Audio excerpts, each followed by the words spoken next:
Pembengkakan atau peradangan merupakan bagian dari respons alami tubuh terhadap cedera. Nah, edema mengacu pada pembengkakan akibat cairan yang terperangkap dan bisa terjadi di bagian tubuh manapun. Namun, jika edema terjadi di otak, ini bisa menyebabkan komplikasi yang parah. Trauma kepala seringkali menjadi penyebab pembengkakan pada otak. Tapi tak hanya itu.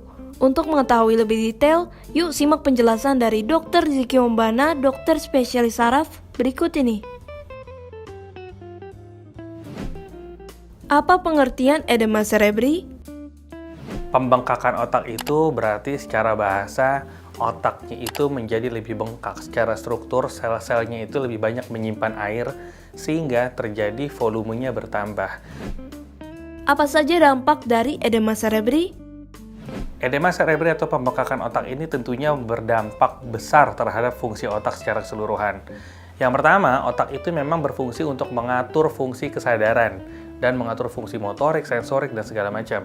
Kalau memang ternyata terjadi pembengkakan otak, maka sinyal komunikasi listrik atau biokimia antar sel otak tersebut terganggu, sehingga otomatis kesadarannya bisa terganggu atau terjadi penurunan kesadaran, terjadi gangguan pergerakan, terjadi gangguan sensorik, dan terjadi gangguan fungsi tubuh lainnya.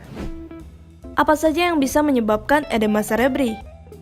Yang menyebabkan sebetulnya secara garis besar dapat dibagi menjadi dua sebab.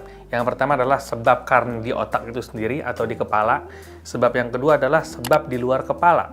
Sebab yang di kepala misalnya terjadi benturan atau geger otak ya. Benturan keras di kepala bisa menyebabkan pembengkakan otak, betul. Yang sebab berikutnya adalah sebab karena di luar otak. Misalnya orang-orang yang kekurangan garam atau natrium ya. Kemudian orang-orang yang kekurangan oksigen secara kronik, misalnya pada orang-orang yang memang tidurnya mendengkur, konsumsi rokok, terjadi gangguan sirkulasi oksigen. Nah, ini bisa menyebabkan pembengkakan otak juga. Apa saja yang dirasakan pasien edema cerebri? Pada fase awal, gejalanya sebetulnya ringan, yaitu sakit kepala. Tapi sakit kepalanya ini cenderung menetap sampai pembengkakannya itu hilang.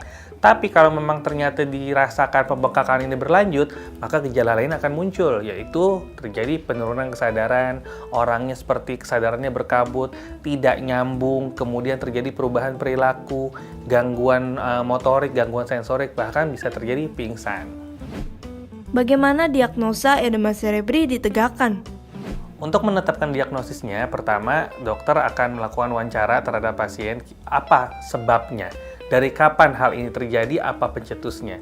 Kemudian dari situ kita akan melakukan pemeriksaan fisik dan dilanjutkan dengan pemeriksaan imaging, biasanya cukup dilakukan dengan CT scan. Bagaimana penanganan dan pengobatan edema cerebri? Penanganan dan pengobatannya adalah tergantung dari penyebab, tapi secara umum, setiap pembengkakan otak dapat dilakukan dengan penurunan tekanan intrakranial atau penurunan tekanan di dalam kepala.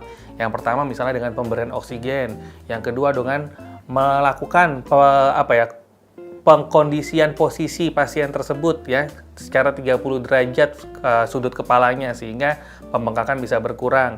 Kemudian bisa lagi diberikan dengan obat-obatan yang menghilangkan pembengkakan, tapi yang paling pasti adalah kita cari penyebabnya. Kalau memang terjadi penyebabnya karena kekurangan natrium misalnya, maka natrium atau garam itulah yang kita perbaiki. Bagaimana pencegahan edema cerebri?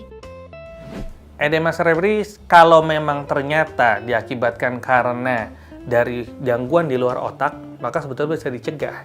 Dengan cara apa? Yaitu dengan intake makanan yang cukup, karena kita terkait di sini paling sering adalah gangguan elektrolit ya, natrium tadi atau garam.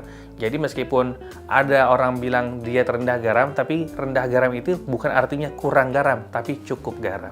Ya, sekian pembahasan tentang edema cerebri. Saya Dr. Ziki Ombana, spesialis saraf. Sampai jumpa di pembahasan selanjutnya.